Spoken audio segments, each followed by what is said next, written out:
Blizzard saved World of Warcraft dragons. They did indeed save World of Warcraft dragons? I think so.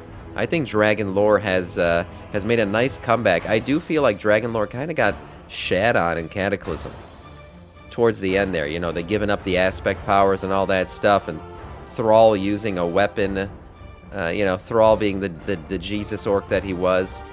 Let's see what Bellular has to say here about why dragons have been saved, or dragon lore has been saved in Dragonflight. Things sure have changed over time. All the way back in Wrath of the Lich King, all we knew about Galakrond was his title, Father of Dragons. But then, in Dawn of the Aspect, we discovered the truth. He once was a proto-drake, just like the other Aspect before their ascension. The Father of Dragons thing was a lie, or a misunderstanding, or merely some shifting lore, told by Alexstrasza to perhaps cover up what really was going on with Galakrond. Yeah, we're finding out that Alexstrasza actually knew a lot more than the other aspects. She's kind of a liar. In fact, a failed experiment on the road to the aspects. This area is but one example. The whole history of dragons is filled with twists, turns, retcons, time loops, and so much change. Today, we're going to explore that madness and discover just how dragons went from a few green pixels with big potential back in Warcraft 2 to the aspects reclaiming their power on the Dragon Isles in the expansion we are playing right now.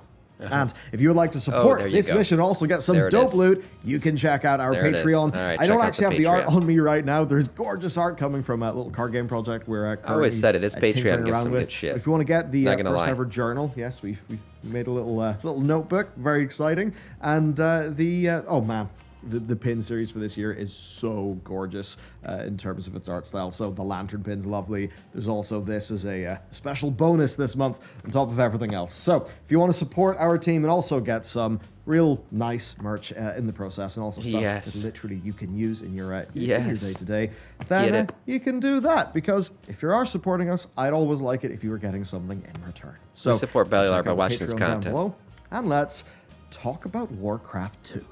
So, Liking dragons were introduced in Warcraft 2, the real-time strategy game.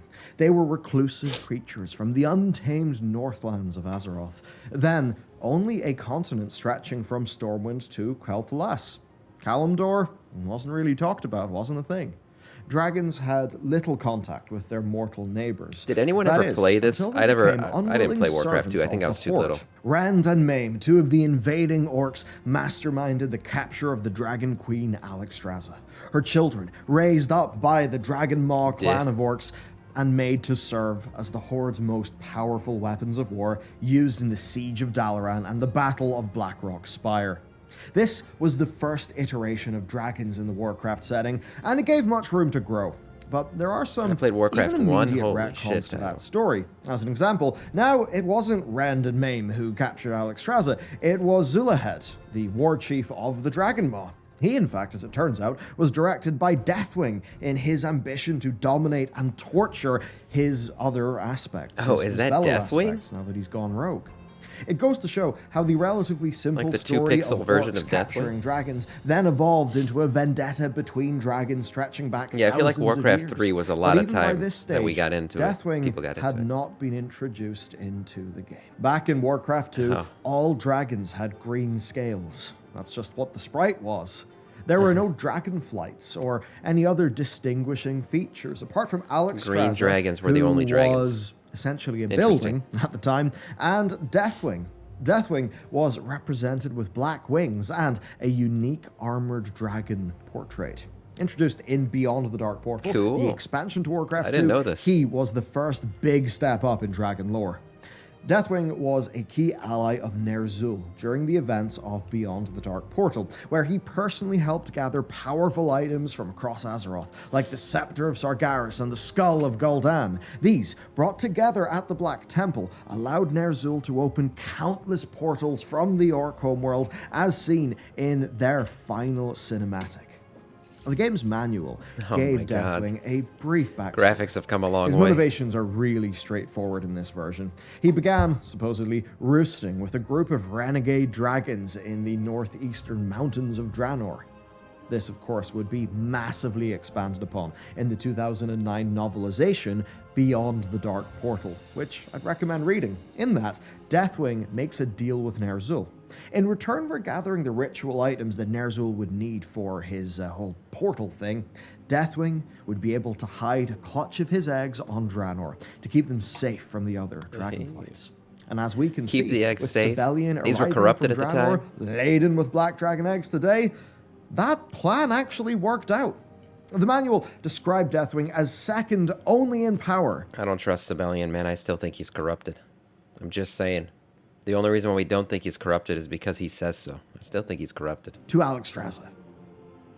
But this lore developed so radically that through old god corruption and even his own raw power, pound for pound, Deathwing was absolutely the most powerful of the aspects.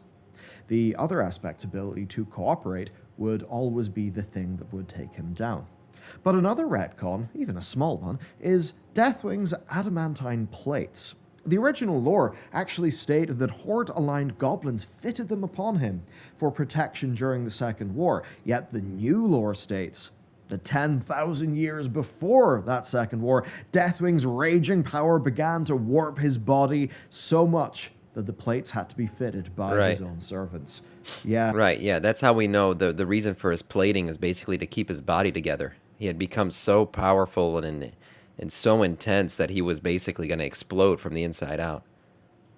It's a bit more out there. But What's you know up, what? Dixie? The new lore, certainly more fun. So to finish our Warcraft 2 story, Deathwing was defeated in the Blade's Edge Mountains, but Sibelian and the other Black Dragons were able to hide out. And right just before Khadgar closes the Dark Portal, in the Alliance End cinematic, you see the shadow of a dragon fly over him. That is the shadow of Deathwing, who would return to the Eastern Kingdoms and go under the guise of a noble lord of humanity. Day of the Dragon.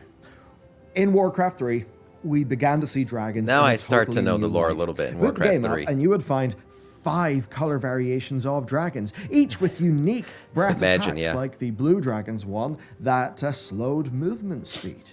The type of dragon. This side right here is the updated version. This is the version that existed back. My God, look at the pixels. Holy shit. Yeah, imagine having that much built-up energy inside. That you could recruit from a roost depended on the map's tile set, which There's a way gave to release each of that them energy an in real life. environment and just kind of set up a more rich feeling for them. But behind the scenes, their lore was already developing, thanks to the efforts of Richard Knack and his 2001 novel, Day of the Dragon, which came out the year before Warcraft 3. In this, and very much unlike the rest of his Red Dragon family, Crassus had decided that he's not given up on freeing Alexstrasza, who, you know, canonically Wasn't Crassus, building, remind me if I'm wrong, didn't he hate elves and shit? Wasn't he kind of racist? I heard that once the elves and dragons were allies. I don't know, maybe I'm wrong. He's not given up. I know in Warcraft 3 there was a lot of hate from the humans towards other races. On freeing Alexstrasza, who, you know, canonically was a building, but more realistically was chained up in Grim Batol. So, after the Second War, he met the aspiring mage Ronan and sent him on an adventure to Grim Batol, where Alexstrasza was being held captive. He was, of course, successful, using a gemstone made from Deathwing's own scale to destroy the Demon Soul, thus freeing Alexstrasza. No longer was she a building in a real-time strategy game. Now, the Queen of Dragons was free, and with that, She went from a building to an for NPC. Richard Knack to define the dragons of Warcraft. No longer were they reclusive creatures from untamed lands, but instead powerful guardians of the world, blessed by the Titans themselves to hold power over a fundamental part of the planet. Each flight defined by a color and a responsibility, and at their head, a mighty aspect. These aspects weren't invincible, but they were larger-than-life beings chosen by what we knew at the time as gods. Right. With the lore in such a fledgling Titans state, were the much gods of of the WoW. details in this book would change, have been left out, or became disputed over time. Ronan's story had been heavily condensed for Chronicle and the game, but the greatest change to the dragons was the characterization of Malagos. Initially, he was portrayed as an anxiety-ridden, insect-esque being, unable to overcome his That sounds depression horrible. and aid the world. This later was changed to a seething madness that Wait a would... minute. So instead of killing him, we could have just given Malagos a Xanax? Is that what you're telling me? We unnecessarily killed this anxiety-ridden dragon? Man could have just had a Lich King Xanax. sparked the Nexus War. Even another character that We went out changed there was and killed them. We gotta Nosdormu, stop who killing began shit. as a collector and calm cataloger down. of artifacts from different Especially eras. dragons. One too preoccupied in his work to aid Crassus in rescuing the Queen. Yet, he soon was morphed into a character devoted to safeguarding the fate of the world. At that time, he was still unaware of the looming menace of Morozond, who, at this point, did not exist within the lore. With this incarnation No of Morozond Nosdormu yet. No only infinite just beginning Dragonflight. to embrace the fact that he could manipulate timelines, something that we would later see in Knack's work. The War of the Ancients. If you've played Warcraft long enough, you will have existed through two canonical Day of the Dragon. All man, you know what WoW should have been? WoW should have been like some kind of Netflix series or something. That would have been so much better probably than the WoW movie we got. There is so much good lore here to be to be told. Like kind of like what they did with Game of Thrones. You know, they went back and told the other stories. Right now we have some prequels. That would have been so good, man. I would have loved to see this stuff in some kind of versions of the War of the TV Ancients. series. Because of just too much lore to Nosdormu, tell in a they movie. sort of both still happened. One happened without time travelers. The initial War of just the like Game of Ancients. Thrones, yeah. And another one happened where Ronan, Crassus, and the Orc Imagine the just the Wrath of the Lich King storyline in a series. How good that would be. What's up, Miss Jeep? champion Broxigar joined Malfurion and the Kaldorei rebels in their war against Ashara. I mean, that could be easily be That like a was 3 the or 4 adventure, season but series. The rest of the novel Wrath shed of the Lich King life on alone. the conflict that not only broke the world, but broke the Dragonflights. The first iteration of the War of the Ancients Oh, yeah. was 10 told mile to shot, us no in the doubt. manual of Warcraft 3, but it made no mention of dragons at all. Obviously, they would be further developed in the works of Richard Knack.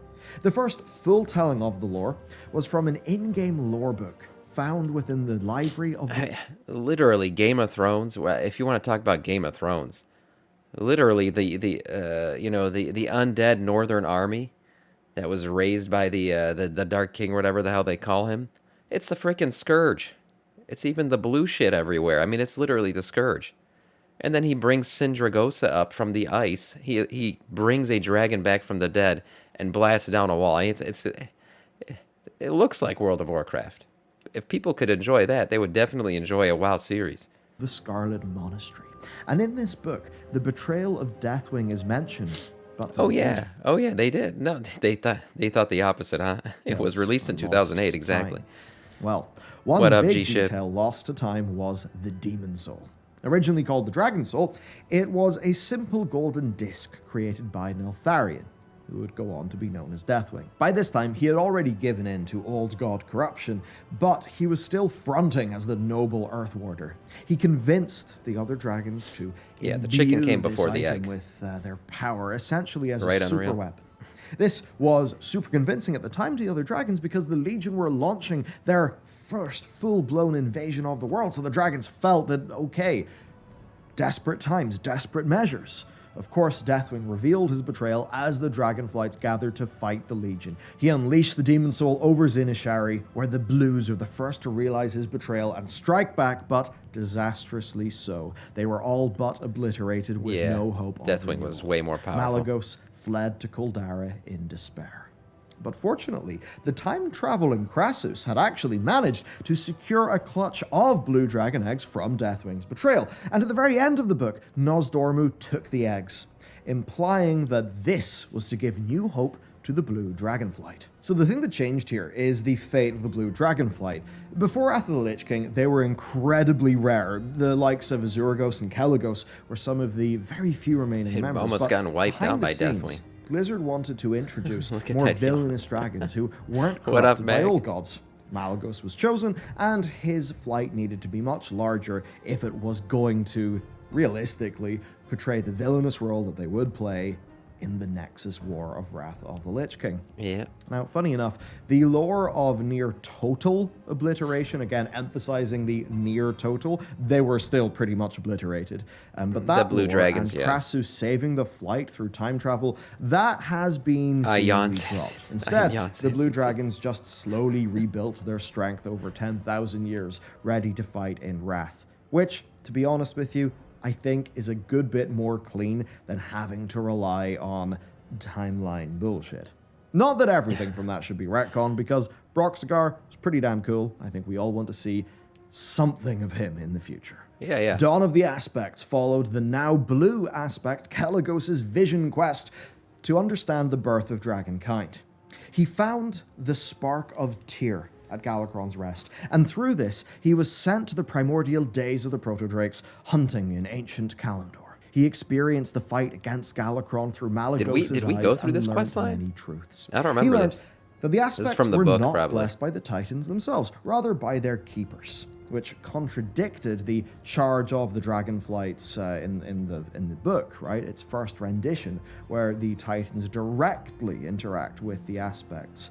This is a small change, shifting it over to the keepers of the Titans. So more Small, Tyr but than, it did have huge consequences. Because at the Titans time, themselves. we were only just discovering the Titan Keepers were more free-willed than just mere machines. We had stories like Loken's betrayal, and much later, Right. well, the entire personality of Odin as a testament to that. Right, yeah. Tyr, though, was friendly Odin's and a warm. loose cannon, He saw man. big potential in the Protodrakes, and he went out of his way to protect them, even losing an arm in the process.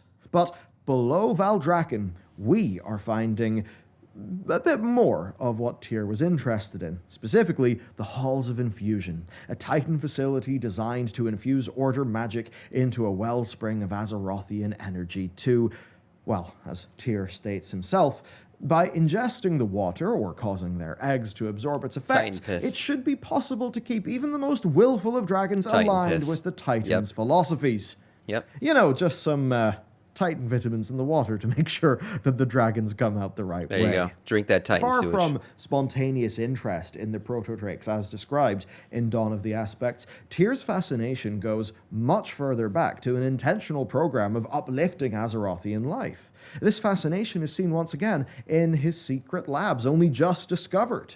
Every form of dragon life, even the Protodrakes, they are catalogued and examined. We see this at the very end of the Valdrakken Accord campaign, where the most shocking thing that we New G discovered fealties, dragon is that spooge. whether it's Tyr's or someone else's, some negligence may have allowed either the Halls of Infusion to be infected They do have, by the way, a Yogg-Saron, Dragonflight flavor or coming out. Yogg-Saron, or something to go wrong, leading to Galakrond.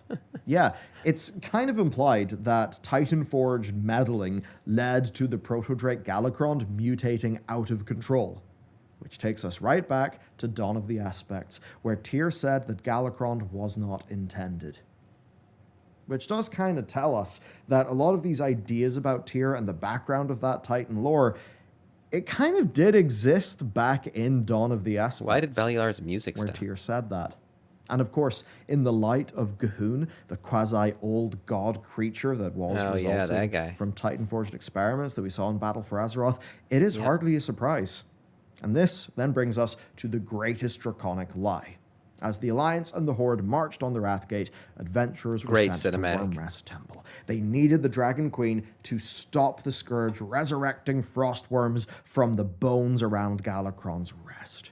And she said of Galakrond, "Progenitor of dragonkind, it is from Galakrond that the Titans created the aspects. Imagine then the power of Galakrond." That is the story that we were told in Wrath of the Lich King. And there was no reason for us to deny it at the time. Yeah. But even Dawn of the Aspects showed didn't know us Galakrond and the Aspects lived around the same time, and now we've even heard much from Tyr himself that Galakrond was an unintended consequence of essentially Experiment gone wrong. those, the forces of order, the Titan Forged, Yep. meddling with life on Azeroth. Yep. Something we've always known they've been doing. The Primalists. These are the newest dimension of dragon lore. They're a massive change, but they do cut to the They core of should what be it called means the to be a purists, dragon. They are essentially. well, godlike forces of nature that, whilst intelligent, are still very, very dangerous. They're really closer to Warcraft 2 dragons than our Look at aspects. Rathian's size But the compared to her. primalists challenge so much. Are, He's so still very, tiny. Look at the size difference between Rathian and Razageth. very dangerous. She's massive compared to him. They're really closer to Warcraft 2 dragons than our aspects, but the primalists challenge so much more. They He's really considered exist a baby to challenge dragon, though. everything that we had taken for granted about the Dragonflights, right down to the very idea that they are the good guys. Now, I think they are definitely the good guys. I think they do have good intentions. But again, we're learning more.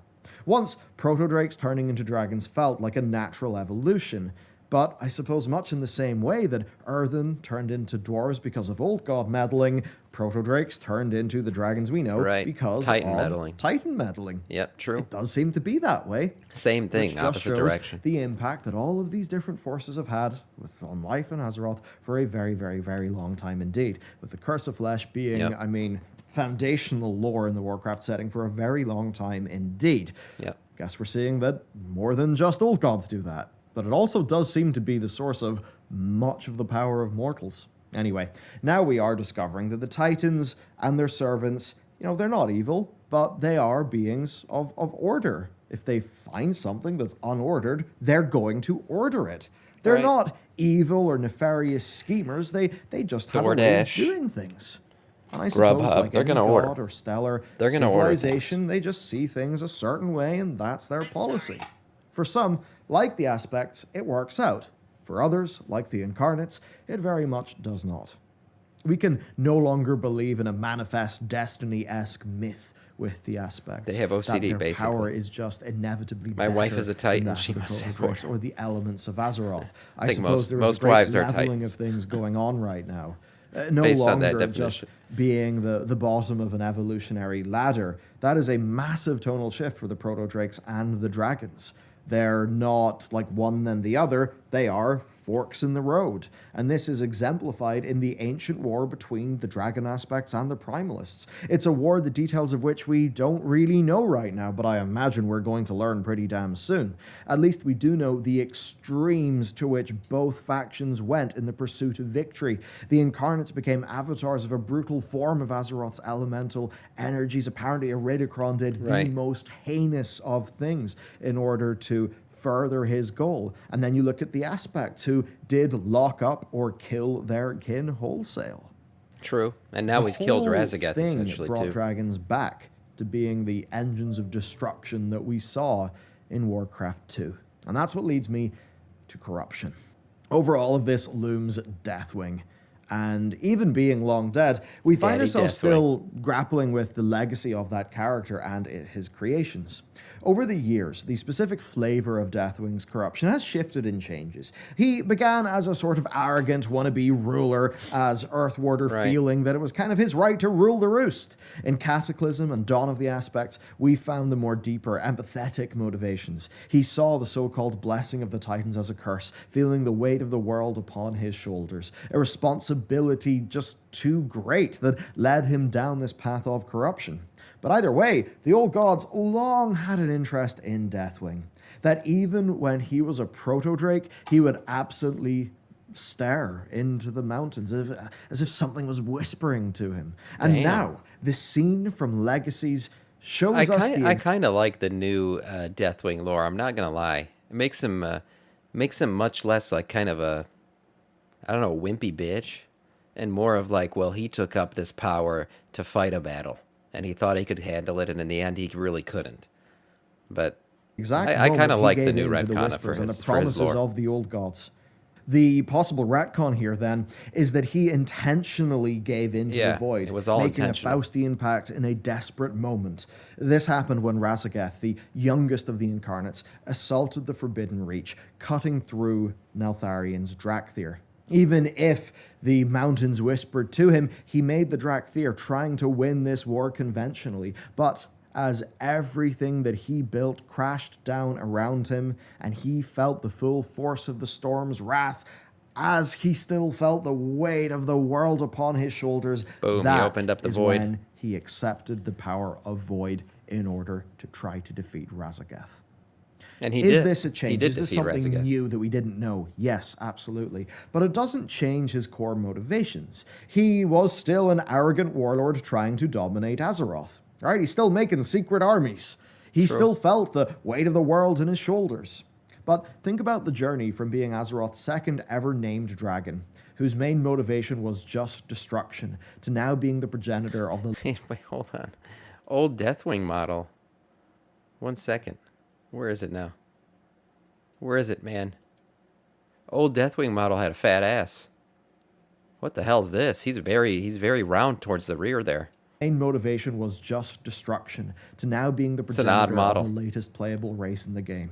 From a sprite to the cavernous mysteries that lie underneath Wow, so the Dragon early. Isles. Yeah. Deathwing really the is new a stream perfect time. example of We're just starting at how 5 much a.m. Eastern dragons time from have now on. changed, and a perfect Until example further of just notice. how much Warcraft has changed. And to be honest, when I look at the depth of the lore that's being presented with the dragons, Dragon when I got look at back, even the yeah. Jaredine, I do think that the new dragon lore is basically more interesting than the old dragon lore. I agree. Something I that was think the new often dragon just lore is an improvement. relegated to books, where most players didn't really know what was going on with the dragons. Here, I think we have just a more active story with a lot more to just grasp onto as a player of the game and a follower of the world. Yeah. So let me And know what you think, how you feel. It's about, more empathetic. The new Deathwing lore is more empathetic. this new incarnation of the And dragons. empathetic And if you would characters are like to good get some really characters. cool loot, including gorgeous art. I mean Dragonology's back there, a little bit of a bestiary inspired by that bestiary page, as There it well is. as the little mini, like mini notebooks that we're doing. I don't know why his Check out the music picture cut down off below, because if you're going to mid-video. help us out, I will That's be gotta able be to send you unintentional. cool things in return. So, There it is. Well, we all like Bellular. It's a great video. Great video. Dragon lore, I think, has been improved in Dragonflight. That's for sure. I do agree with that statement towards the end that he made there. But you know what else I agree with? Getting loot and killing bosses. Let's get into the game. Let's start forming up raid. Let's do what we do here best on this stream.